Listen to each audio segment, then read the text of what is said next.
ಆಕಾಶವಾಣಿ ಕ್ರೀಡಾಲೋಕ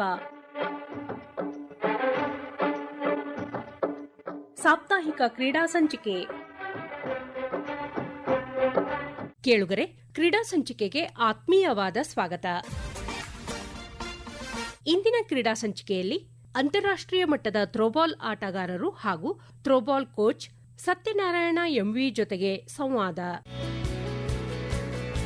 ಇಂದಿನ ಕ್ರೀಡಾ ಸಂಚಿಕೆಯಲ್ಲಿ ನಮ್ಮ ಜೊತೆಗಿದ್ದಾರೆ ಅಂತಾರಾಷ್ಟ್ರೀಯ ಮಟ್ಟದ ಥ್ರೋಬಾಲ್ ಆಟಗಾರರು ಹಾಗೂ ಕೋಚ್ ಆದ ಸತ್ಯನಾರಾಯಣ್ ಎಂವಿ ಅವರು. ಸತ್ಯನಾರಾಯಣ ಅವರೇ, ಕಾರ್ಯಕ್ರಮಕ್ಕೆ ಆತ್ಮೀಯವಾದ ಸ್ವಾಗತ. Thank you ma'am. ಸರ್, ನೀವು ಥ್ರೋಬಾಲ್ ಕೋಚ್ ಆಗಿರೋದ್ರಿಂದ ಥ್ರೋಬಾಲ್ ಆಟದ ಕುರಿತಾಗಿ ಒಂದು ಸಂಕ್ಷಿಪ್ತ ಮಾಹಿತಿ ಕೊಡ್ತೀರಾ? ಥ್ರೋಬಾಲ್ ಅನ್ನೋದು 1965 ಸ್ಟಾರ್ಟ್ ಆಗಿದೆ. ಸೊ ಮೇಜರ್ ಆಗಿ ನಮ್ಮ ಇಂಡಿಯಾದಲ್ಲೇ ಈ ಗೇಮ್ನ ಸ್ಟಾರ್ಟ್ ಮಾಡಿದ್ದು. ತುಂಬ ಜನ ಆಡ್ತಾ ಇದ್ದಾರೆ ಇವಾಗ. ಈವನ್ ಸ್ಕೂಲ್ ಲೆವೆಲಿಂದ ಹಿಡಿದು ಕಾಲೇಜ್ ಲೆವೆಲ್ಲು, ಈಗ ಕಾರ್ಪೊರೇಟ್ ಲೆವೆಲ್ ಸ್ಟಾರ್ಟ್ ಆಗಿದೆ. ಇವಾಗ ಸೆಲೆಬ್ರಿಟಿ ಪ್ರೀಮಿಯರ್ ಲೀಗ್ ಅಂತ ಹೇಳ್ಬಿಟ್ಟು ಸೆಲೆಬ್ರಿಟೀಸು ಸ್ಟಾರ್ಟ್ ಮಾಡಿದ್ದಾರೆ. ಸೊ ಈ ಥ್ರೋಬಾಲ್ ಅನ್ನೋದು ಇಂಡಿಯಾದಲ್ಲಿ ಗ್ರಾಮೀಣ ಕ್ರೀಡೆ ಅಂಡರ್ ಬರುತ್ತೆ. ಇದು ಕ್ರಿಕೆಟ್ ಆಗಲಿ, ಫುಟ್ಬಾಲ್ ಆಗಲಿ, ವಾಲಿಬಾಲ್ ಆ ಗೇಮ್ ಥರ ಫೇಮಸ್ ಆಗಿಲ್ಲ ಅಂದರೂ ಕೂಡ ಸೊ ಥ್ರೋಬಾಲ್ ಅನ್ನೋದು ತುಂಬ ಜನ ಆಡ್ತಾ ಇದ್ದಾರೆ ನಮ್ಮ ಇಂಡಿಯಾದಲ್ಲಿ. ಎಸ್ಪೆಷಲಿ ಕರ್ನಾಟಕದಲ್ಲಿ ಮಾತ್ರ ಎಲ್ಲ ಥರದ ಸ್ಕೂಲು, ಕಾಲೇಜ್ ಎಲ್ಲೋದ್ರೂ ಕೂಡ ನೀವು ಈ ಥ್ರೋಬಾಲ್ ಕ್ರೀಡೆಯನ್ನು ನೋಡ್ಬೋದಿಲ್ಲ. ಸರ್, ಇದರ ರೂಲ್ಸ್ ಅಂಡ್ ರೆಗ್ಯುಲೇಷನ್ ಏನು? ಒಂದು ತಂಡದಲ್ಲಿ ಎಷ್ಟು ಜನ ಇರ್ತಾರೆ? ಈ ಒಂದು ತಂಡದಲ್ಲಿ 12 ಜನ ಇರ್ತಾರೆ. ಸೊ 12 ಜನದಲ್ಲಿ ಮೇಯ್ನ್ ಆಡೋದು ಬಂದು 7 ಜನ. ಸೊ ಇನ್ನು 5 ಜನ ಸಬ್ಸ್ಟಿಟ್ಯೂಟ್ ಅಂತ ಹೇಳ್ಬಿಟ್ಟು ಹೊರಗಡೆ ಇರ್ತಾರೆ. ಸೊ ಯಾವಾಗ ಬೇಕಾದ್ರೂ ಅದನ್ನ ಚೇಂಜ್ ಮಾಡ್ಕೊಬಹುದು. ಸೊ ಇದು ಒಂದು ನೆಟ್. ಹೌದು, ಇದು ಹೆಚ್ಚು ಕಮ್ಮಿ ವಾಲಿಬಾಲ್ ತರನೇ ಇರುತ್ತೆ. ನಾನ್ ಕಾಂಟ್ಯಾಕ್ಟ್ ಗೇಮ್ ಅಂತ ಹೇಳ್ತೀವಿ. ಅಂದ್ರೆ ಮ್ಯಾನ್ ಟು ಮ್ಯಾನ್ ಕಾಂಟ್ಯಾಕ್ಟ್ ಏನು ಇರೋದಿಲ್ಲ. ಸೊ ಈ ಕಡೆಯಿಂದ ಆ ಸೈಡ್ ಬಾಲ್ ಎಸೆಯೋದು, ಆ ಕಡೆಯಿಂದ ಈ ಕಡೆ ಎಸೆಯೋದು ಇರುತ್ತೆ. ಬಟ್ ಎಸೆಯೋದು ಅಂದ್ರೆ ಜಸ್ಟ್ ಎಸೆಯೋದಲ್ಲ, ಇದ್ರೊಳಗಡೆ ತುಂಬಾ ಸ್ಕಿಲ್ಸು, ಟೆಕ್ನಿಕ್ಕು ಎಲ್ಲ ಇರುತ್ತೆ. ಸ್ಪಿನ್ ಮಾಡ್ತಾರೆ, ಗ್ಯಾಪ್ ಹಾಕ್ತಾರೆ, ಆಮೇಲೆ ಆಫೆನ್ಸು, ಡಿಫೆನ್ಸ್ ಅಂತ ಎಲ್ಲ ಇರುತ್ತೆ. ಸೊ ಆದ್ರಿಂದ ಈ ಗೇಮ್ ಅಲ್ಲಿ ಒಂದು ಸುಮಾರು ಏನಿಲ್ಲ ಅಂದ್ರೂ ಒಂದು 40 ರಿಂದ 45 ರೂಲ್ಸ್ ಅಂಡ್ ರೆಗ್ಯುಲೇಷನ್ಸ್ ಇದೆ. ಸೊ ಅದನ್ನೆಲ್ಲ ಫಾಲೋ ಮಾಡಿಕೊಂಡು ಆಡ್ಬೇಕೆಲ್ಲರೂ. ಸರ್, ಇದರ ಬಾಲ್ ವಿಶೇಷ ರೀತಿಯಲ್ಲಿ ಕಾಣಬಹುದು. ಡಾಟ್ ಡಾಟ್ ಇರುತ್ತೆ ಈ ಬಾಲ್. ಯಾಕೆ ಸರ್? ಗ್ರಿಪ್ ಹಿಡ್ಕೊಳ್ಳಿಕ್ಕ ಹೇಗೆ ಅದು? ಇದ್ರದ್ದು ಒಂದು ಹಳೆ ರೀತಿ ಅಂದ್ರೆ ಫಸ್ಟ್ ಸ್ಟಾರ್ಟಿಂಗ್ ಇಂದ ಹೋಗೋದು ಅಂದ್ರೆ ನಾವು ಒಂದು 30 ವರ್ಷದಿಂದ ಏನ್ ಆಡ್ತಾ ಇದ್ವಿ, ನಾವು ಫುಟ್ಬಾಲ್ ಅಲ್ಲೇ ಥ್ರೋಬಾಲ್ ಆಡ್ತಾ ಇದ್ವಿ. ಥ್ರೋಬಾಲ್ ಅಂತ ಅವಾಗ ಏನು ಇರ್ಲಿಲ್ಲ. ಫುಟ್ಬಾಲ್ನೇ ತಗೊಂಡು ಆ ವೈಟ್ ಮತ್ತೆ ಬ್ಲಾಕ್ ಏನ್ ಪ್ಯಾಚಸ್ ಇತ್ತು ಆ ಬಾಲಲ್ಲೇ ನಾವು ಆಡ್ತಾ ಇದ್ವಿ ಮುಂಚೆ. ಅದು ಆಡ್ತಾ ಆಡ್ತಾ ಏನಾಗ್ತಾ ಇತ್ತು ಅಂದ್ರೆ ಕೈಯಲ್ಲಿ ಜಾರ್ತಾ ಇತ್ತು, ಸ್ಲಿಪ್ ಆಗ್ತಾ ಇತ್ತು. ಅದಾದ್ಮೇಲೆ ಒಂದು ಬಾಲ್ನ ಸ್ವಲ್ಪ ಸೈಜ್ ಚಿಕ್ಕದ್ ಮಾಡಿದ್ವಿ. ಯಾಕಂದ್ರೆ ಎಲ್ಲಾ ರೀತಿನೂ ನಮ್ದೇನಂದ್ರೆ ಒಂದು ಅಂಡರ್ 14 ಆಗ್ಲಿ, 16 ಆಗ್ಲಿ, ಸಬ್ ಜೂನಿಯರ್, ಜೂನಿಯರ್, ಸೀನಿಯರ್ ಎಲ್ಲಾರ್ಗು ಒಂದೇ ರೀತಿ ಬಾಲ್. ಇದ್ರೊಳಗೆ ಒಂದೊಂದು ಸೈಜ್ ಒಂದೊಂದು ಬಾಲ್ ಅಂತ ಮಾಡಿಲ್ಲ. ಸೊ ಒಂದೇ ಸೈಜ್ ಬಾಲ್ ಇದೆ ಎಲ್ಲಾರು, ಸೈಜ್ ನಂಬರ್ 5 ಅಂತ. ಅದ್ರೊಳಗೆ ಏನ್ ಮಾಡಿದ್ವಿ, ಆಡ್ತಾ ಆಡ್ತಾ ಆಡ್ತಾ ಇಂಪ್ರೂವ್ಮೆಂಟ್ ಮಾಡೋದಕ್ಕೋಸ್ಕರ ಕೈಯಲ್ಲಿ ಜಾರ್ತಾ ಇತ್ತು ಬಾಲು. ಫುಟ್ಬಾಲ್ ಆಡ್ಬೇಕಾದ್ರೆ, ವಾಲಿಬಾಲ್ ಆಗ್ಲಿ ಫುಟ್ಬಾಲ್ ಆಗ್ಲಿ, ಕೈಯಲ್ಲಿ ಹಿಡ್ಕೊಂಡಾಗ ಬೆಳ್ಳಿಂದ ಜಾರ್ತಾ ಇತ್ತು. ಅದಕ್ಕೆ ನಾವು ಇನೋವೇಷನ್ ಮಾಡಿ ಮಾಡಿ ಮಾಡಿ ಒಂದು 10 years ಆಫ್ ಇನೋವೇಷನ್ ಮಾಡಿ ಲಾಸ್ಟ್ ಒಂದು 15 years ಇಂದ ಸೊ ನಾವು ಬಾಲ್ಗೆ ಒಂದು ಸ್ಪಾರ್ಟನ್ ಅವ್ರ ಜೊತೆಗೆ ವರ್ಕ್ ಮಾಡಿ ಡಾಟ್ ಡಾಟ್ ಡಾಟ್ ತರ ಮ್ಯಾನುಫ್ಯಾಕ್ಚರ್ ಮಾಡಿಸಿ ಅದು ಬಾಲ್ ಹಿಡ್ದಾಗ ಏನಾಗುತ್ತೆ, ಗ್ರಿಪ್ ಆಗಿ ಕೈಯಲ್ಲಿ ನೀಟಾಗಿ ಕುತ್ಕೊಳ್ಳುತ್ತೆ. ಆಮೇಲೆ ರಿವರ್ಸ್ ಅವರು ಥ್ರೋ ಮಾಡೋದಕ್ಕೆ ಈಸಿ ಆಗುತ್ತೆ ಅಂತ ಹೇಳ್ಬಿಟ್ಟು ಥ್ರೋ ಬಾಲ್ಗೋಸ್ಕರನೇ ಇದನ್ನ ನಾವು ಅಳವಡಿಸಿರೋದು. ವಿಶೇಷವಾದ ರೀತಿಯಲ್ಲಿ ವಿನ್ಯಾಸ ಮಾಡಿದ್ದೀರಾ. ಈಗ ಇಂಡಿವಿಜುವಲ್ ಸ್ಪೋರ್ಟ್ಸ್ ಬೇಕಾದಷ್ಟಿತ್ತು. ಸೊ ನೀವು ಗುಂಪು ಆಟಗಳನ್ನ ಯಾಕೆ ಆಯ್ದುಕೊಂಡ್ರಿ? ಅದರಲ್ಲೂ ಥ್ರೋಬಾಲ್ ಯಾಕೆ? ಎಷ್ಟೊಂದು ಜನಕ್ಕೆ ಇದು ಥ್ರೋಬಾಲ್ ಅಂದ್ರೆ ಜಸ್ಟ್ ಈ ಕಡೆಯಿಂದ ಆ ಕಡೆ ಹಾಕೋದು ಅಂತ ಅನ್ಕೊಂಡಿರ್ತಾರೆ. ನಾವು ಸ್ಟಾರ್ಟಿಂಗ್ ಅಲ್ಲಿ ಆಡಕ್ ಮುಂಚೆನೂ ನಮಗೂ ಹಂಗೆ ಅನ್ಸಿದ್ದು. ನಾವು ಆಡಕ್ ಸ್ಟಾರ್ಟ್ ಆದ್ಮೇಲೆ ಗೊತ್ತಾಯ್ತು, ನಮ್ಮ ಬೆರಳಿಂದ ಹಿಡಿದು ಕಾಲಿನ ಬೆರಳುವರೆಗೂ ನಮಗೆ ಬಾಡಿಗೆ ಫುಲ್ಲು ಎಕ್ಸರ್ಸೈಸ್ ಸಿಗುತ್ತೆ. ಎಲ್ಲ ಮಸಲ್ಸು ರಿಲೀಸ್ ಆಗೋದಕ್ಕೆ. ಈಗ ಏನಾಗುತ್ತೆ, ಈಗ ವಾಲಿಬಾಲ್ ಆಡಿದ್ರೆ ಬರೀ ಜಂಪು ಇಲ್ಲಾಂದ್ರೆ ಕೈಯಲ್ಲಿ ಹೊಡಿತಾರೆ. ಇದು ಆತರ ಅಲ್ಲ, ಬಾಡಿ ಫೋರ್ಸ್ ಕೊಡ್ತಾರೆ, ಶೋಲ್ಡರ್ ಫೋರ್ಸ್ ಕೊಡ್ತಾರೆ, ಆಮೇಲೆ ಬೆಂಡ್ ಆಗಿ ಆಡ್ತಾರೆ. ಅದರಿಂದ ಬಾಡಿಗೆ ತುಂಬಾ ಎಕ್ಸರ್ಸೈಸ್ ಆಗುತ್ತೆ.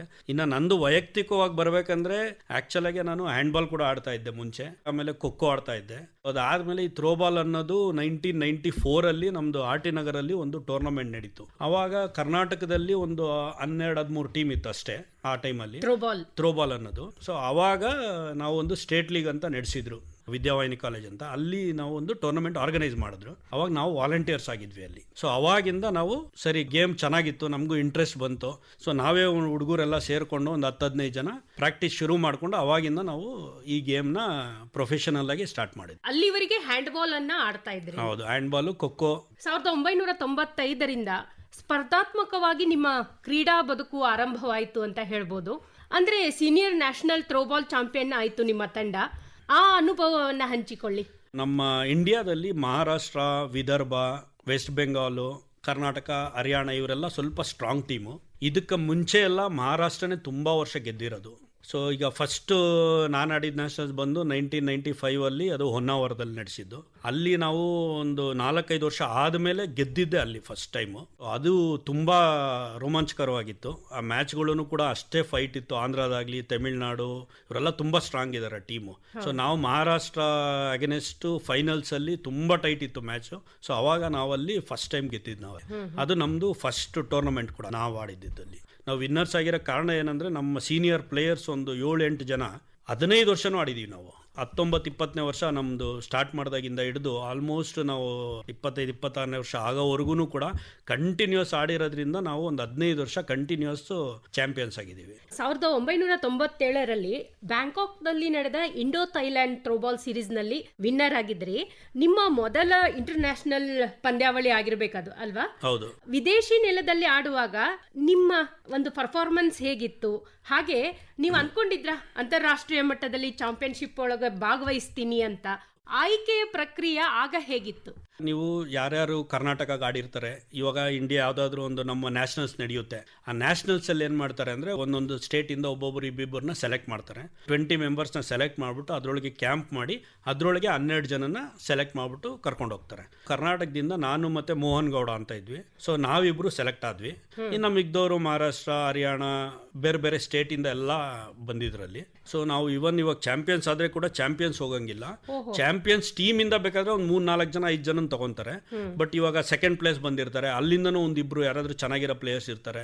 ಥರ್ಡ್ ಪ್ಲೇಸ್ ಬಂದಿರ್ತಾರೆ, ಅಲ್ಲಿಂದ ಎಲ್ಲಾ ಟೀಮ್ಗಳಿಂದನೂ ಒಬ್ಬೊಬ್ರು ಇಬ್ಬಿಬ್ಬರನ್ನ ಸೆಲೆಕ್ಟ್ ಮಾಡಿ ಆ ಟೀಮಲ್ಲಿ ಯಾರು ಬೆಸ್ಟ್ ಇದ್ದಾರೋ ಅವ್ರನ್ನ ನಾವು ಇಂಟರ್ನ್ಯಾಷನಲ್ಗೆ ಅಂತ ಸೆಲೆಕ್ಟ್ ಮಾಡ್ತೀವಿ. ಸರ್, ಅದನ್ನ ಹಂಚಿಕೊಳ್ಳಿ. ಬ್ಯಾಂಕಾಕ್ ದಲ್ಲಿ ನಡೆದಿತ್ತು ನಿಮ್ಮ ಮೊದಲ ಅಂತಾರಾಷ್ಟ್ರೀಯ ಪಂದ್ಯಾವಳಿ. ಫಸ್ಟ್ ಅಂತಾರಾಷ್ಟ್ರೀಯ ಮತ್ತು ಇಂಡೋರ್ ಅಲ್ಲಿ ನಾವು ಥ್ರೋಬಾಲ್ ಆಡಿದ್ದು ಫಸ್ಟ್ ಅಲ್ಲೇನೆ. ಥ್ರೋಬಾಲ್ ಅನ್ನೋದೇ ನಮ್ಗೆ 99.9% ಎಲ್ಲ ಹೊರಗಡೆನೆ ಆಡೋದು, ಔಟ್ಡೋರ್ ಗೇಮ್. ಇವತ್ತು ಕೂಡ ನೀವು ಯಾವ್ದಾದ್ರು ಹಳ್ಳಿಗೆ ಹೋಗ್ತಾ ಇದ್ರೆ, ನಾನು ಇವಾಗ ಎಷ್ಟೊಂದು ಕಡೆ ಅಲ್ಲಿ ಇಲ್ಲಿ ಹೋಗಿ ಬರ್ತೀನಿ. ಈಗ ಮಳವಳ್ಳಿ ಇದೆ, ಆಮೇಲೆ ಎಷ್ಟೊಂದು ಒಳಗಡೆ ಹಾಸನಿಂದ ಒಳಗಡೆ ಇದೆ. ಹಳ್ಳಿಗಳಲ್ಲೂ ಕೂಡ ಇವತ್ತು ಬರೀ ಕಾಲಲ್ಲಿ ಥ್ರೋಬಾಲ್ ಆಡ್ತಾ ಇರ್ತಾರೆ. ಅವರು ಬರೇ ಮಣ್ಣಲ್ಲೇ ಆಡೋದು. ನಾವು ಕೂಡ ಸ್ಟಾರ್ಟಿಂಗ್ ಅಲ್ಲೆಲ್ಲ ಬರೇ ಮಣ್ಣಲ್ಲೇ ಆಡಿನೇ ಎಲ್ಲ ಇದು ಮಾಡಿರೋದು. ಇವತ್ತೂ ಅದರಲ್ಲೇ ಆಡೋದು ಮ್ಯಾಕ್ಸಿಮಮ್. ಈಗೇನಂದ್ರೆ ಒಂದು ಸ್ವಲ್ಪ ಫೈನಾನ್ಷಿಯಲಿ ಒಂದು ಸ್ವಲ್ಪ ಎಲ್ಲರಿಗೂ ಸಪೋರ್ಟ್ ಆಗ್ತಾ ಇರೋದ್ರಿಂದ ಸ್ಲೋ ಆಗಿ ಒಬ್ಬೊಬ್ಬರೇ ಇಂಟರ್ನ್ಯಾಷನಲ್ ಎಲ್ಲ ಇಂಡೋರ್ ಗೇಮ್ಗಳಲ್ಲಿ ಸ್ಟಾರ್ಟ್ ಮಾಡಿದ್ದಾರೆ. ಸೊ ನಮ್ದು ಅವಾಗಿನ ಕಾಲದಲ್ಲಿ ಅದು ಫಸ್ಟ್ ನಮ್ದು ಇಂಡೋರ್ ಗೇಮ್ ಅದು. ಸೊ ಇಂಡಿಯಾ ಮತ್ತೆ ಥೈಲ್ಯಾಂಡ್ 2 ಟೀಮ್ ಬಗ್ಗೆ. ಥೈಲ್ಯಾಂಡ್ ಟೀಮು ತುಂಬಾ ಚೆನ್ನಾಗಿತ್ತು. ಅಂದ್ರೆ ಅವ್ರು ಏನ್ ಮಾಡಿದ್ರು ಅಂದ್ರೆ ವಾಲಿಬಾಲ್ ಆಡೋ ಪ್ಲೇಯರ್ಸ್ಗಳನ್ನೆಲ್ಲ ಟ್ರೈನ್ ಮಾಡ್ಕೊಂಡು ಥ್ರೋಬಾಲ್ ಆಡಿಸ್ಬಿಟ್ಟಿದ್ರು ಅವರು. ಅದರಿಂದ ಅವ್ರಿಗೆ ಒಂದು ಸ್ವಲ್ಪ ಅಡ್ವಾಂಟೇಜ್ ಇತ್ತು. ಯಾಕಂದ್ರೆ ಹೈಟ್ ಎಲ್ಲ ನಮ್ಗಿಂತ ತುಂಬಾ ಜಾಸ್ತಿ ಇದ್ರು, ಎಲ್ಲ 6'1", 6'2" ಆ ತರ ಇದ್ರು. ಸೊ ಅದರಲ್ಲೂ ಕೂಡ ನಾವು ಮೈನ್ ಸ್ಕಿಲ್ಸ್ ಮತ್ತೆ ಟೆಕ್ನಿಕ್ ಇಂದ ನಾವು ಗೆದ್ವಿ ಆ ಚಾಂಪಿಯನ್ಶಿಪ್ ನ. ಇಂಡೋರ್ ಇದ್ದಿದ್ರಿಂದ ನಮ್ಗೆ ಅಷ್ಟೊಂದು ಡಿಫ್ರೆನ್ಸ್ ಆಗಿಲ್ಲ. ಯಾಕಂದ್ರೆ ಔಟ್ಡೋರ್ ಅಲ್ಲೆಲ್ಲ ತುಂಬಾ ಬಿಸಿಲು, ಆಮೇಲೆ ಹ್ಯೂಮಿಡಿಟಿ ಜಾಸ್ತಿ ಇರೋಂಥ ಜಾಗ. ಸೊ ನಾವು ಕೂಡ ಅನ್ಕೊಳ್ಳಿಲ್ಲ ಅಷ್ಟು ಚೆನ್ನಾಗಿ ಆರ್ಗನೈಸ್ ಮಾಡಿ ಅಷ್ಟೊಂದೆಲ್ಲ ನೀಟಾಗಿ ಇರುತ್ತೆ ಅಂತ. ಯಾಕಂದ್ರೆ ನಾವಿಲ್ಲೆಲ್ಲ ಆಡಿರೋದೆಲ್ಲ ಹೊರಗಡೆ ಮೈದಾನದಲ್ಲಿ ಅಲ್ಲಿ ಇಲ್ಲಿ ಆಡಿ ಅಭ್ಯಾಸ ಆಗಿರೋದ್ರಿಂದ ಸೊ ಅಲ್ಲಿ ತುಂಬಾ ಚೆನ್ನಾಗಿತ್ತು. ನಮ್ಗೆ ಗೆದ್ಮೇಲೂ ಕೂಡ ತುಂಬಾ ಖುಷಿ ಆಯ್ತು. ಥೈಲ್ಯಾಂಡ್ ಅವರು ಅವಾಗ ಇನ್ನೂ ಸ್ಟಾರ್ಟ್ ಮಾಡಿದ್ರು. ಅವರು 1 ವರ್ಷ 2 ವರ್ಷ ಆಗಿತ್ತು ಅಷ್ಟೇ ಸ್ಟಾರ್ಟ್ ಮಾಡಿ ಅವರು ಥ್ರೋಬಾಲ್. ಅವರು ಇವಾಗ ಆಕ್ಚುಲಿ ಬಾಂಗ್ಲಾದೇಶ, ಶ್ರೀಲಂಕಾ, ಮಲೇಷ್ಯಾ ಇವರೆಲ್ಲ ತುಂಬಾ ಫಾಸ್ಟ್ ಆಗ್ಬಿಟ್ಟಿದ್ದಾರೆ. ಇಂಡಿಯಾಗೆ ಕಾಂಪಿಟೇಷನ್ ಕೊಡ್ತಾರೆ ಈಗ ಶ್ರೀಲಂಕಾದವರೆಲ್ಲ. ಫ್ರೀ ಏಷ್ಯನ್ ಥ್ರೋಬಾಲ್ ಚಾಂಪಿಯನ್ಶಿಪ್ ನಲ್ಲೂ ನೀವಿದ್ದ ತಂಡ ಜಯಶಾಲಿಯಾಗಿತ್ತು. ಈ ಕುರಿತಾಗಿ ಹೇಳಿ.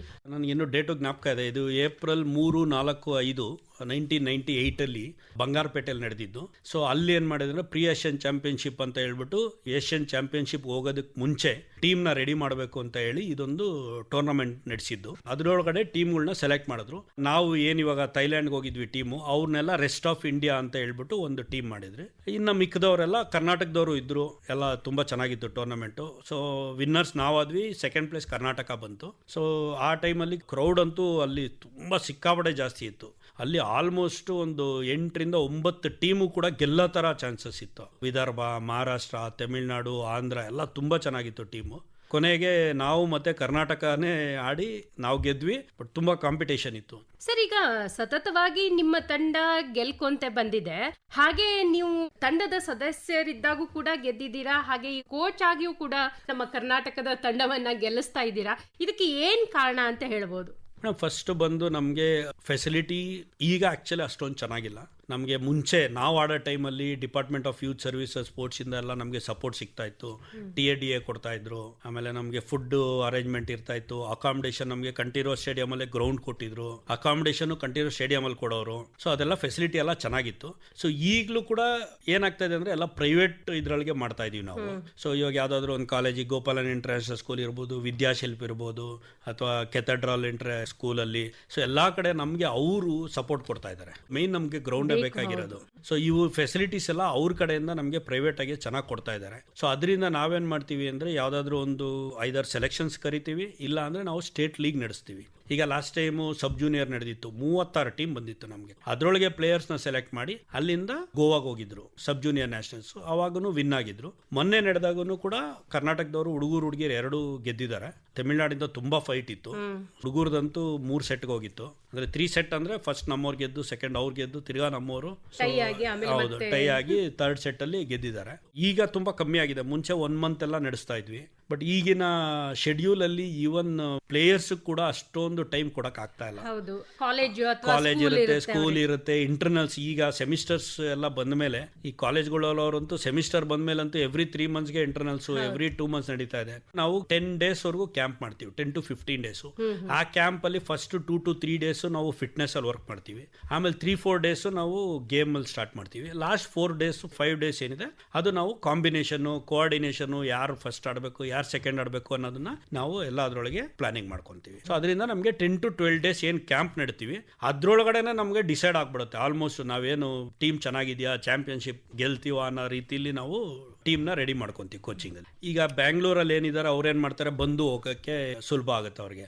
ಈಗ ಹುಡುಗಿಯರ ಟೀಮ್ ತಗೊಂಡ್ರೆ ಮಂಗಳೂರು ಬೆಸ್ಟ್ ಟೀಮ್ ಇದೆ, ಅಲ್ಲಿ ಉದಯ್ ಅಂತ ಇದ್ದಾರೆ ಆಳ್ವಾಸ್ ಅಲ್ಲಿ. ಸೊ ಅವ್ರು ಪ್ಲೇಯರ್ಸ್ ನ ಕಳಿಸ್ಕೊಡ್ತಾರೆ.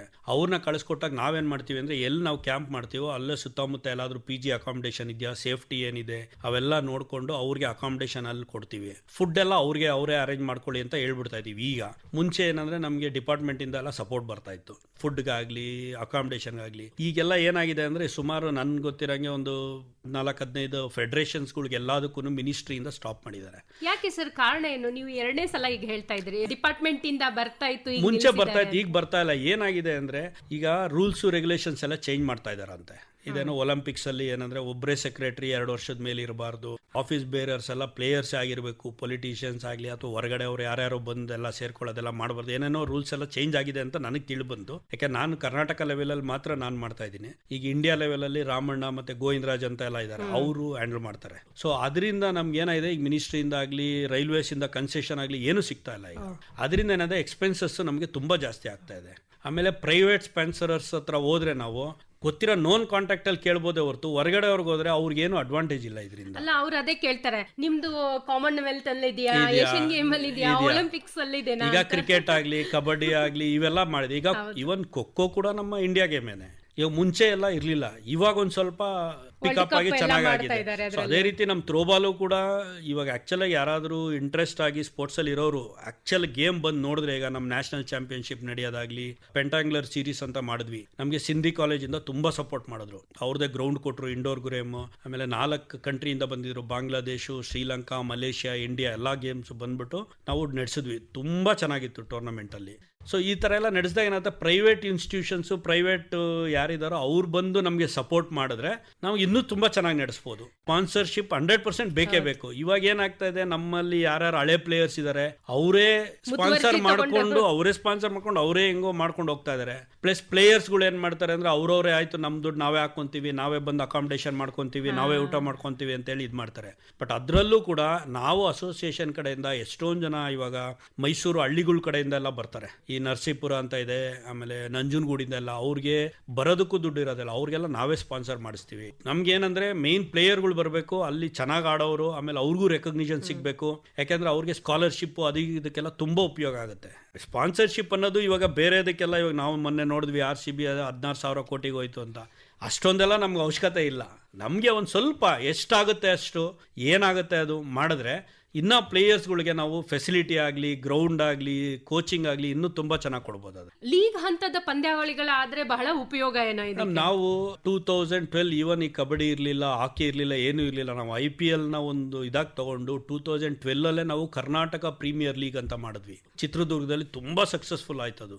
ಅದಾದ್ಮೇಲೆ ಫಂಡ್ಸ್ ಇದರಿಂದ ನಾವು ಮುಂದುವರ್ಸಕ್ ಆಗ್ಲಿಲ್ಲ, ಯಾಕಂದ್ರೆ ಅವಾಗ ತುಂಬಾ ಖರ್ಚಾಯ್ತು. ಯಾರ್ಯಾರ ಕೈಲಾಗುತ್ತೋ ಅವರೆಲ್ಲ ಸಪೋರ್ಟ್ ಮಾಡಿದ್ರು. ಅದಕ್ಕೆ ಈ ವರ್ಷದಿಂದ ನಾವು 0 ಇಂದ ಸ್ಟಾರ್ಟ್ ಮಾಡೋಣ ಅಂತ ಹೇಳಿ ಇವಾಗ ಬೆಂಗಳೂರು ಪ್ರೀಮಿಯರ್ ಲೀಗ್ ಅಂತ ಹೇಳ್ಬಿಟ್ಟು ನಡೆಸ್ತಾ ಇದೀವಿ. ನೆಕ್ಸ್ಟ್ ಮಂತ್ ಏನೋ ಪ್ಲಾನ್ ಮಾಡ್ತಾ ಇದೀವಿ. ನಾವು ಒಂದೇ ಸರಿ ನಾವು ಇಂಡಿಯನ್ ಪ್ರೀಮಿಯರ್ ಲೀಗ್ ತರ ನಾವು ಇಂಡಿಯನ್ ಥ್ರೋಬಾಲ್ ಲೀಗ್ ಅಂತ ಏನಾದ್ರು ಮಾಡಕ್ ಹೋದ್ರೆ ಏನಾಗುತ್ತೆ, ನಮಗೆ ಖರ್ಚು ಜಾಸ್ತಿ ಆಗುತ್ತೆ, ಪ್ಲಸ್ ಸ್ಲೋ ಆಗೇ ಮಾಡೋಣ ಅಂತ ಹೇಳ್ಬಿಟ್ಟು ಇವಾಗ ನಾವು ಬ್ಯಾಂಗ್ಳೂರ್ ಪ್ರೀಮಿಯರ್ ಲೀಗ್ ಅಂತ ಮಾಡ್ತಾ ಇದೀವಿ. ಇದರೊಳಗೆ ನಾವು 8 ತಂಡಗಳನ್ನ ನಾವು ಆಯ್ಕೆ ಮಾಡ್ತೀವಿ. ಅದಕ್ಕೆ ನಾವು ಇವಾಗ ಆಕ್ಷನ್ ಮಾಡೋಣ ಅಂತ ಇದೀವಿ. ಅಂದ್ರೆ ಯಾರಾದ್ರೂ ಇಂಟ್ರೆಸ್ಟ್ ಇರೋರು ಬಂದು ಟೀಮ್ ನ ಕೊಂಡ್ಕೊಬಹುದು. ಅದನ್ನು ನಾವು ತುಂಬಾ ಕಾಸ್ಟ್ಲಿ ತರ ಏನು ಮಾಡ್ತಾ ಇಲ್ಲ. ಸೊ ನಮ್ಗೆ ಏನ್ ಎಕ್ಸ್ಪೆನ್ಸಸ್ ಆಗುತ್ತೆ ಅಷ್ಟು ಬಂದ್ರೆ ಸಾಕು ಅನ್ನೋ ರೀತಿಲಿ ನಾವೆಲ್ಲ ನೀಟಾಗಿ ಪ್ಲಾನ್ ಮಾಡಿದೀವಿ ಈಗ.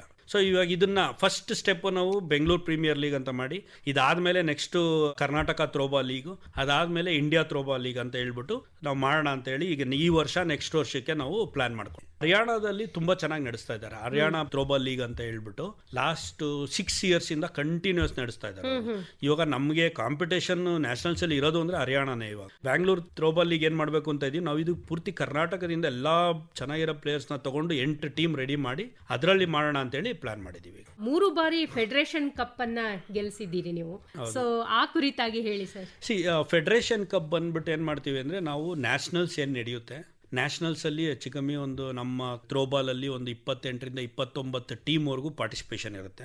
ಅದರೊಳಗೆ ಕ್ವಾರ್ಟರ್ ಫೈನಲ್ಸ್ ಯಾರು ಕ್ವಾಲಿಫೈ ಆಗ್ತಾರೆ 8 ಟೀಮು, ಆ 8 ಟೀಮ್ನ ಫೆಡರೇಷನ್ ಕಪ್ ಅಂತ ಮಾಡ್ತೀವಿ. ಅಂದ್ರೆ ಸ್ಟ್ರಾಂಗ್ ಇರುತ್ತೆ, ಆಲ್ 8 ಟೀಮು ಕೂಡ ತುಂಬಾ ಸ್ಟ್ರಾಂಗ್ ಇರುತ್ತೆ.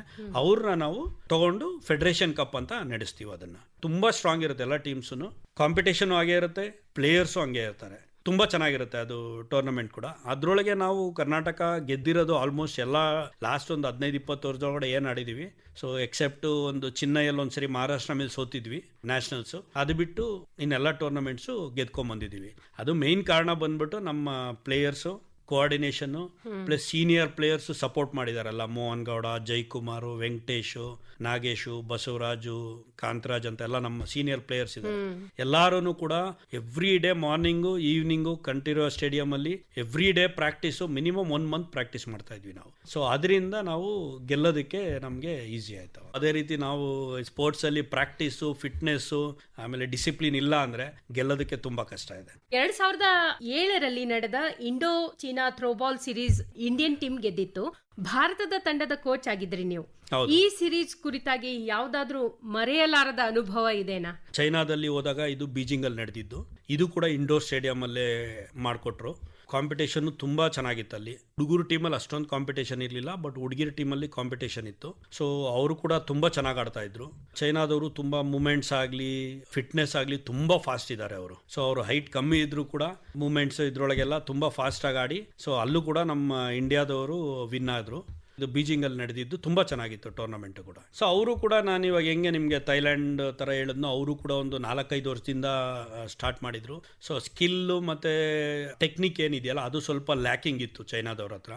ಸೊ ಅದರಿಂದ ನಮ್ಮವ್ರು ಗೆಲ್ಲಕ್ಕೆ ಈಸಿ ಆಯಿತು. ಬಟ್ ಅಟ್ ಕರೆಂಟ್ ಇವಾಗ ಏನು ಪೊಸಿಷನ್ ಇದೆ, ಸೊ ಇವಾಗ ಏನಾದರೂ ಮಾಡಿದ್ರೆ ಹೇಳೋಕ್ಕಾಗೋದಿಲ್ಲ, ಅವರೇ ಗೆದ್ರು ಗೆಲ್ತಾರೆ. ಯಾಕೆಂದರೆ ಅಷ್ಟೊಂದು ಅವರು ಅವಾಗಿಂದ ಪ್ರಾಕ್ಟೀಸು ಇದು ಎಲ್ಲ ಸ್ಟಾರ್ಟ್ ಮಾಡ್ಕೊಂಡ್ಬಿಟ್ಟಿದ್ದಾರೆ ಅವರು. ಬಟ್ ಏನಂದರೆ ನಮಗೆ ಜನ್ರೇಷನ್ನು ಪ್ಲಸ್ ಇದು ಚೇಂಜ್ ಆದಂಗೆಲ್ಲ ಹೊಸ ಹೊಸ ಪ್ಲೇಯರ್ಸ್ ಬರ್ತಾರೆ. ಅವರು ನೆಕ್ಸ್ಟ್ ಆಡೋದಕ್ಕೆ ಹೊಸ ಹೊಸ ಗೇಮ್ ಅಡಾಪ್ಷನ್ಸ್ ಶುರು ಮಾಡ್ತಾರೆ, ಹೊಸ ಹೊಸ ಟೆಕ್ನಿಕ್ಗಳೆಲ್ಲ ಸ್ಟಾರ್ಟ್ ಮಾಡ್ತಾರೆ. ನಾವು ಆಡಬೇಕಾದ್ರೆ ಬೇರೆ ರೀತಿ ಆಡ್ತಾ ಇದ್ವಿ, ಈಗ ಆಡಬೇಕಾದ್ರೆ ಬೇರೆ ರೀತಿ ಆಡ್ತಾರೆ. ಬಟ್ ತುಂಬಾ ಫಾಸ್ಟ್ ಆಗಿದೆ ಗೇಮ್. ಇವಾಗ ನಾವು ಆಡೋದಕ್ಕೂ ಇವಾಗೂ ಗೇಮ್ ತುಂಬಾ ಫಾಸ್ಟ್ ಆಗಿದೆ. ನಮ್ಮ ಕರ್ನಾಟಕ ಸಬ್ ಜೂನಿಯರು ಮೊನ್ನೆ ಗೆದ್ದರು, ಬಾಯ್ಸ್ ಅಂಡ್ ಗರ್ಲ್ಸ್. ಸೀನಿಯರು ಗೆದ್ದಿದೆ. ಸೊ ಇದಕ್ಕೆ ಮುಖ್ಯ ಕಾರಣ ಏನು? ಯಾವುದು ಸಹಾಯಕಾರಿಯಾಗಿದೆ ಗೆಲುವಿಗೆ ಅಂತ ಯಾವ ಒಂದು ಅಂಶ? ಸೊ ಮೇಡಮ್, ಇದೇನಾಗಿದೆ ಅಂದ್ರೆ ಪ್ರೈಮರಿ ಸ್ಕೂಲಿಂದ ಹಿಡಿದು ನೀವು ಹೈಸ್ಕೂಲು, ಕಾಲೇಜು ಎಲ್ಲೋದ್ರೂ ಕೂಡ ಥ್ರೋಬಾಲ್ ಗೇಮ್ ಅನ್ನೋದು ಬೇಸಿಕ್ ಆಗ್ಬಿಟ್ಟಿದೆ ಈಗ. ಬಟ್ ಇವಾಗ ಏನಾಗಿದೆ, ನಮ್ಮ ಥ್ರೋಬಾಲ್ ಆಡಿರೋ ಅಂತ ಎಷ್ಟೊಂದು ಜನ BPEd MPEd ಮಾಡಿಕೊಂಡು ಎಲ್ಲ ಕಡೆ ಅಲ್ಲಿ ಫಿಸಿಕಲ್ ಎಜುಕೇಷನ್ ಟೀಚರ್ ಆಗಿದ್ದಾರೆ, ಡೈರೆಕ್ಟರ್ ಆಗಿದ್ದಾರೆ. ಅವ್ರು ಏನು ಮಾಡ್ತಾರೆ ಅಂದರೆ ಆ ಥ್ರೋಬಾಲ್ನ ಇನ್ನೂ ಇಂಪ್ರೂವ್ ಮಾಡೋದಕ್ಕೆ 2-3 ಟೀಮ್ನ ರೆಡಿ ಮಾಡ್ತಾರೆ. ಇವಾಗ ವಿದ್ಯಾಶಿಲ್ಪ ಇರ್ಬೋದು, ವಿದ್ಯಾಶಿಲ್ಪಲ್ಲಿ ಸಂತೋಷ್ ಅಂತ ಇದ್ದಾರೆ, ಅವರು ನಮ್ಮ ಥ್ರೋಬಾಲ್ ಕೋಚೇನೆ ಅವರು ಅಲ್ಲಿ ಈಗ ಫಿಸಿಕಲ್ ಎಜುಕೇಷನ್ ಅಲ್ಲಿ ಇದ್ದಾರೆ. ಈಗ ಅದು ಕೂಡ ಒಳ್ಳೆ ಟೀಮು ವಿದ್ಯಾಶಿಲ್ಪು. ಅದೇ ರೀತಿ ಕೆಥಡ್ರಲ್ ನಾಗರಾಜ್ ಅಂತ ಹೇಳ್ಬಿಟ್ಟು ನಮ್ಮ ಜೂನಿಯರ್ ಹುಡುಗ ಇದ್ದಾರೆ, ಅವರಲ್ಲಿ ಫಿಸಿಕಲ್ ಎಜುಕೇಷನ್ ಡೈರೆಕ್ಟರ್. ಅವರು ಥ್ರೋಬಾಲ್ ಹೆಚ್ಚು ಕಮ್ಮಿ ಒಂದು 10 ವರ್ಷ ಆಡಿದ್ದಾರೆ. ಸೊ ಅವರು BPED ಎಲ್ಲ ಮಾಡಿ ಅಲ್ಲಿ ಹೋಗಿದ್ದಾರೆ. ಅವರು ಒಂದು 2-3 ಟೀಮ್ ಇದೆ. ಸೊ ಅದೇ ರೀತಿ ಬೆಸ್ಟ್ ಹೈಸ್ಕೂಲಲ್ಲಿದೆ. ಸೊ ಸುಮಾರು ಸ್ಕೂಲು ಕಾಲೇಜಲ್ಲೆಲ್ಲ ಕಡೆನೂ ಎಲ್ಲ ಪ್ಲೇಯರ್ಸ್ಗಳು ಎಲ್ಲೆಲ್ಲಿದ್ದಾರೆ ಅಲ್ಲೆಲ್ಲ ಟೀಮ್ನ ತುಂಬಾ ಚೆನ್ನಾಗಿ ರೆಡಿ ಮಾಡಿದ್ದಾರೆ. ಅಂದ್ರೆ ನೆಟ್ವರ್ಕ್ ಚೆನ್ನಾಗಿದೆ. ಸೊ ಅಲ್ಲಿಂದ ಆಟಗಾರರು ನಿಮಗೆ ಈ ಬೆಸ್ಟ್ ಪ್ಲೇಯರ್ಸ್ಗಳು ಸಿಗ್ತಾರೆ ನಮಗೆ. ಸೊ ಅವ್ರನ್ನ ನಾವು ನೆಕ್ಸ್ಟ್ ಟ್ರೈನ್ ಮಾಡೋದಕ್ಕೆ ತುಂಬಾ ಈಸಿ ಆಗುತ್ತೆ. ಇವಾಗ ನೀವು ಯಾವ್ದಾನ ಹೊಸ ಪ್ಲೇಯರ್ನ ಕರ್ಕೊಂಡ್ಬಂದು ಬೇಸಿಕ್ ಇಂದ ಹೇಳ್ಕೊಟ್ಟು ನಾವು ಸ್ಟಾರ್ಟ್ ಮಾಡ್ಬೇಕಂದ್ರೆ ನಮಗೆ 1 ವರ್ಷ ಬೇಕು. ಇಲ್ಲಿ ನಮಗೆ 1 ಮಂತ್ ಟೈಮ್ ಸಿಕ್ಕಿದ್ರೆ ಸಾಕು, ಅವ್ರು ಬೇಸಿಕ್ ಆಲ್ರೆಡಿ ಕಲ್ತ್ಬಿಟ್ಟಿರ್ತಾರಲ್ಲ. ಸೊ ನಾವು ನೆಕ್ಸ್ಟ್ ವಿನ್ನಿಂಗ್ ಹೆಂಗ್ ಮಾಡೋದು, ಏನ್ ಮಾಡಬೇಕು ಏನ್ ಮಾಡಬಾರ್ದು ಅನ್ನೋದು ನಾವು ಕೋಚಿಂಗ್ ಅಲ್ಲಿ ಹೇಳ್ಕೊಟ್ಟು ನಾವು ಮುಂದಕ್ಕೆ ಹೋಗ್ತೀವಿ. ಅದರಿಂದ ನಾವು ಕರ್ನಾಟಕದವರು ಗೆಲ್ಲೋದಕ್ಕೆ ತುಂಬಾ ಈಸಿ ಆಗುತ್ತೆ. ಸರ್, ನೀವು ಒಬ್ರು ಯಶಸ್ವಿ ಆಟಗಾರರು ಹಾಗೆ ಕೋಚ್ ಕೂಡ ಹೌದು. ಒಬ್ಬ ಯಶಸ್ವಿ ಆಟಗಾರ ಅಥವಾ ಕೋಚ್ ಆಗ್ಲಿಕ್ಕೆ ಏನು ಮಾನದಂಡ ಇರ್ಬೇಕಂದ್ರೆ, ಒಬ್ಬ ಆಟಗಾರನಾಗಿನೂ ಸಕ್ಸಸ್ ಆಗಿದ್ದೀರಾ, ಕೋಚ್ ಆಗಿನೂ ಸಕ್ಸಸ್ ಆಗಿದ್ದೀರಾ? ಕೋಚ್ಗಿಂತ ಆಟಗಾರರಾಗಿ ಸಕ್ಸಸ್ ಆಗಿರೋದಕ್ಕೆ ಹೇಳ್ಕೊಳ್ಳೋಕ್ಕೆ ಇಷ್ಟಪಡ್ತೀನಿ. ಈ ಕೋಚ್ ಏನಾಗುತ್ತೆ ಅಂದರೆ ಮೇಯ್ನ್ ಬಂದು ನಮಗೆ players. Coach success comes from players. ನಮ್ಗೇನು ಪ್ಲೇಯರ್ಸ್ ಚೆನ್ನಾಗಿ ಬರ್ತಾರೆ, ಅವರು ಡಿಸಿಪ್ಲಿನು, ಅವ್ರ ಕ್ಯಾರೆಕ್ಟ್ರು, ಅವ್ರ ಸ್ಕಿಲ್ ಸೆಟ್ಟು ಮತ್ತು ಅವ್ರು ಏನು ಆಡ್ತಾರಲ್ಲ ಅದರಿಂದ ಕೋಚ್ಗೆ ನಮಗೆ ಈಸಿ ಆಗುತ್ತೆ ಗೆಲ್ಲೋದಕ್ಕೆ. ನಮಗೆ ಪ್ಲೇಯರ್ ಸಪೋರ್ಟ್ ಇಲ್ಲ ಅಂದರೆ ಆ್ಯಕ್ಚುಲಿ ಕೋಚ್ ವೇಸ್ಟ್ ಅಲ್ಲಿ ನಮಗೆ ಆ್ಯಕ್ಚುಲಿ ಹೇಳ್ಬೇಕಂದ್ರೆ. ಎಷ್ಟಂತ ಪ್ರಯತ್ನ ಹೌದು, ನಾವು ಪ್ಲೇಯರ್ಸ್ ಇಂದಾನೆ ನಾವು ಆ್ಯಕ್ಚುಲಿ ಸಕ್ಸಸ್ ಆಗಿದ್ದೀವಿ ಅಂತ ಹೇಳ್ಕೊಂತೀನಿ. ಸೊ ತಂಡ ಚೆನ್ನಾಗಿ ಸಿಕ್ಕಿದೆ, ಕೋಚ್ ಆಗಿ ಸಕ್ಸಸ್ ಆಗಿದ್ದೀರಾ ಅಂತ. ಸರ್, ಕೊನೆಯದಾಗಿ ಈಗ ಒಂದು ಪ್ರಶ್ನೆ. Throwball Asian Commonwealth Olympics game ನಲ್ಲಿ ಇಲ್ಲ, ಅಷ್ಟೇ ಅಲ್ಲ ಖೇಲೋ ಇಂಡಿಯಾದಲ್ಲೂ ಬಹುಶಃ ಇರ್ಲಿಕ್ಕಿಲ್ಲ ಅನ್ಸುತ್ತೆ. ಹೌದು. ಹಾಗಿದ್ದಾಗ ಈಗ ಒಂದು ಆಟಗಾರ ತನ್ನ ಭವಿಷ್ಯವನ್ನ ರೂಪಿಸ್ಕೋಬೇಕು ಆಟದಲ್ಲಿ ಅಂತ ಅನ್ಕೊಂಡ್ರೆ ಥ್ರೋಬಾಲ್ ಯಾಕೆ ಆಯ್ಕೆ ಮಾಡ್ಕೋಬೇಕು? ಅದರಿಂದ ಮುಂದೆ ಏನು ಉಪಯೋಗ ಇದೆ? ಹೌದು ಮೇಡಮ್, ಇದೇ ನಮ್ಮ ದೊಡ್ಡ ಕ್ವಶನ್ ಮಾರ್ಕ್ ಇವತ್ತು ಕೂಡ. ಸೊ ಇವಾಗ ಅಟ್ ಪ್ರೆಸೆಂಟ್ ಯೂನಿವರ್ಸಿಟಿ ಲೆವೆಲ್ ಅಲ್ಲಿ ಆಡ್ತಾ ಇದ್ದಾರೆ. ಇವಾಗ next entry university school game federation of India ಇದೆ ನಮ್ದು. ಇಂಟ್ರಿ ಯೂನಿವರ್ಸಿಟಿಲಿ ಇವಾಗ ನೆಕ್ಸ್ಟ್ ಆ್ಯಡ್ ಆಗಬೇಕು ಅಂತ ಹೇಳಿ ನಾವು ಆಲ್ರೆಡಿ ರಿಕ್ವೆಸ್ಟ್ ಮಾಡಿದ್ದೀವಿ ಯೂನಿವರ್ಸಿಟಿ ಅವ್ರನ್ನ, ಆಲ್ ಇಂಡಿಯಾ ಯೂನಿವರ್ಸಿಟಿ ಅವ್ರನ್ನ. ಅದು ಮಾಡಿದ ಮೇಲೆ ಇವಾಗ ನಾವು ಆಲ್ರೆಡಿ ಒಲಿಂಪಿಕ್ ಈ ವರ್ಷ ಅಮೆರಿಕಾದಲ್ಲೂ ಕೂಡ ಥ್ರೋಬಾಲ್ ನ್ಯಾಷನಲ್ ಚಾಂಪಿಯನ್ಶಿಪ್ ನಡೀತು ರೀಸೆಂಟಾಗಿ. ಮಲೇಷ್ಯಾದಲ್ಲಿ ನಡೀತಾ ಇದೆ. ಸುಮಾರು ಏನಿಲ್ಲ ಅಂದ್ರೂ ಒಂದು 20-25 ಕಂಟ್ರಿಗಳಲ್ಲಿ ನಮ್ಮ ಥ್ರೋಬಾಲ್ ಆಡ್ತಾ ಇದ್ದಾರೆ. ಇದು ಇಂಡಿಯಾ ಗೇಮು, ಸ್ಟಾರ್ಟ್ ಆಗಿದೆ ಇಂಡಿಯಾಲಿ. ನಾವು 1994 ಏನಿದೆ ಅವಾಗ ಇಂಡಿಯಾ ಬಿಟ್ಟು ಹೊರಗಡೆ ಎಲ್ಲೂ ಆಡ್ತಾ ಇರಲಿಲ್ಲ. ಈಗ ಮೊನ್ನೆ ರೀಸೆಂಟಾಗೆ ಮಾಸ್ಕೋಗೆ ಹೋಗಿ ಅಲ್ಲಿ ಕೂಡ ಒಲಿಂಪಿಯಾಡ್ ಒಂದು ಇದು ನಡೀತು. ಅಲ್ಲಿ ಕೂಡ ಥ್ರೋಬಾಲ್ ಗೇಮ್ನ ಡೆಮಾನ್ಸ್ಟ್ರೇಟ್ ಮಾಡಿ ಅಲ್ಲೂ ರಿಕ್ವೆಸ್ಟ್ ಮಾಡಿದ್ದೀವಿ ನಾವೇನೋ ಆ್ಯಡ್ ಮಾಡಿ ಒಲಿಂಪಿಕ್ಸ್ಗೆ ಅಂತ ಹೇಳ್ಬಿಟ್ಟು. ಸೊ ಈ ಪ್ರೋಸೆಸ್ ನಡೀತಾ ಇದೆ. ರಾಮಣ್ಣ ಮತ್ತು ಗೋವಿಂದರಾಜ್ ಅವರೆಲ್ಲ ತುಂಬ ಕಷ್ಟಪಡ್ತಾ ಇದ್ದಾರೆ ಇಂಟರ್ನ್ಯಾಷನಲ್ ಲೆವೆಲಲ್ಲಿ ಮಾಡೋದಕ್ಕೆ. ಇದು ಅಲ್ಲಿಗೆ ಹೋಗಿದ ತಕ್ಷಣ ಆಟೋಮೆಟಿಕ್ ಆಗಿ ಇದು ನಮ್ಮದು ಕೂಡ ರೆಕಗ್ನಿಷನ್ನು ಪ್ಲಸ್ ಸ್ಪೋರ್ಟ್ಸ್ ಇದೆಲ್ಲ ಆಗುತ್ತೆ. ಅಟ್ ಪ್ರೆಸೆಂಟು ನಮ್ದಕ್ಕೆ ಸ್ಕಾಲರ್ಶಿಪ್ ಈ ಡಿಗ್ರಿ ಕಾಲೇಜ್ಗಾಗಲಿ ಇಂಜಿನಿಯರಿಂಗ್ ಕಾಲೇಜ್ಗಾಗಲಿ ಅದಕ್ಕೆಲ್ಲ ಹೋಗ್ಬೇಕಾದ್ರೆ ನಮ್ಮದು ಸರ್ಟಿಫಿಕೇಟ್ ಇವತ್ತು ಕೂಡ ವ್ಯಾಲಿಡ್ ಇದೆ. ಸ್ಪೋರ್ಟ್ಸ್ ಕೋಟಾಲಿ ಸಿಗುತ್ತೆ. ಜಾಬ್ ಇವಾಗ ಸದ್ಯಕ್ಕೆ ಪೊಲೀಸ್ ಟೀಮ್ ಮಾತ್ರ ಆಗಿತ್ತು. ಈಗ RBI ಯಲ್ಲೂ ಕೂಡ ಅಪಾಯಿಂಟ್ ಮಾಡ್ಕೊಂಡಿದ್ದಾರೆ ಸ್ವಲ್ಪ ಜನನ್ನ. ಎಷ್ಟೊಂದು AGORC ಈ ಥರ ಎಲ್ಲ ಒಂದು ಸುಮಾರು ಗೌರ್ಮೆಂಟ್ ಆರ್ಗನೈಸೇಷನ್ಗಳಲ್ಲೂ ಕೂಡ ಸ್ಪೋರ್ಟ್ಸ್ದು ಕೂಡ ಟೀಮು ಇವಾಗ ರೆಡಿ ಆಗ್ತಾ ಇದೆ. ಅಲ್ಲ ಕರ್ನಾಟಕ ಪೊಲೀಸ್ ಟೀಮಲ್ಲೇ ಕೂಡ ನಮ್ಮ ಥ್ರೋಬಾಲ್ ಪ್ಲೇಯರ್ಸ್ ಇದ್ರು. ಈಗ ಅಟ್ ಪ್ರೆಸೆಂಟ್ ಏನಂದ್ರೆ ಈ ಕಮಿಷನರ್ ಅದು ಇದು ಚೇಂಜ್ ಆದಾಗೆಲ್ಲ ಒಂದು ಸ್ವಲ್ಪ ಪ್ಲೇಯರ್ಸ್ಗಳೆಲ್ಲ ಸಪ್ರೇಟ್ ಆಗಿ ಸೊ ಅದು ನಡೀತಾ ಇಲ್ಲ. ನಾವು ಇವಾಗ ಏನು ಮಾಡ್ತಾ ಇದ್ದೀವಿ ಅಂದರೆ ಎಲ್ಲ ಗೌರ್ಮೆಂಟ್ ಆರ್ಗನೈಸೇಷನ್ ಆಗಲಿ ಇದಾಗಲಿ ರಿಕ್ವೆಸ್ಟ್ ಮಾಡ್ತಾ ಇದ್ದೀವಿ. ಈವನ್ ಬ್ಯಾಂಕ್ಸ್ಗೂ ಕೂಡ ಟೀಮ್ ಮಾಡಿ ಅಪಾಯಿಂಟ್ಮೆಂಟ್ಸ್ ಕೊಡಿ. ಅವಾಗ ಏನಾಗುತ್ತೆ, ನಮ್ಮ ಗೇಮು ಇಂಪ್ರೂವ್ ಆಗುತ್ತೆ, ಪ್ಲಸ್ ಅವರು ಪ್ಲೇಯರ್ಸ್ ಏನು ಆಡ್ತಾರೆ ಅವ್ರಿಗೂ ಕೂಡ ತುಂಬ ಉಪಯೋಗ ಆಗುತ್ತೆ. ಈಗ ಅದು ಬಿಟ್ಟು ಈಗ ನೀವು ಹೇಳಿದ್ರಿ ಸ್ಪೋರ್ಟ್ಸ್ ಕೋಟಾ ಆಗಿರ್ಬೋದು, ಜಾಬ್ ಆಗಿರ್ಬೋದು, ಇದೆಲ್ಲ. ಸೊ ಈಗ ಗೆದ್ದಂತ ತಂಡ ಇರ್ತದಲ್ಲ, ಈಗ ಮೊನ್ನೆ ಸೀನಿಯರ್ ಗೆದ್ದಿತ್ತು ನಮ್ಮ ಕರ್ನಾಟಕ ತಂಡ, ಅದಕ್ಕೇನಾದ್ರೂ ಪ್ರೈಸ್ ಮನಿ ಇಂಥವೇನಾದ್ರೂ ಸಿಗುತ್ತಾ ಸರ್? ಇಲ್ಲ, ಕ್ಯಾಶ್ ಪ್ರೈಸ್ ಅಂತ ನಾವೇನು ಇದು ಮಾಡೋದಿಲ್ಲ. ಬಟ್ ಗೌರ್ಮೆಂಟ್ ಇಂದ ಒಂದೊಂದ್ಸರಿ ಯಾವಾಗೋ ಒಂದೊಂದ್ಸರಿ ನಮ್ಗೆ ಇದು ಮಾಡ್ತಾರೆ, ಗೆದ್ದವ್ರಿಗೆ ಪ್ಲೇಯರ್ಗೆ 1,50,000 ಅಂತ ಎಲ್ಲ. ಸೊ ಮುಂಚೆ ಕೊಡ್ತಾ ಇದ್ರು, ಇವಾಗ ಏನೋ ತಿರ್ಗಾ ಸ್ಟಾಪ್ ಆಗಿದೆ, ಏನೋ ಗೊತ್ತಿಲ್ಲ ಏನಕ್ಕೆ ಅಂತ.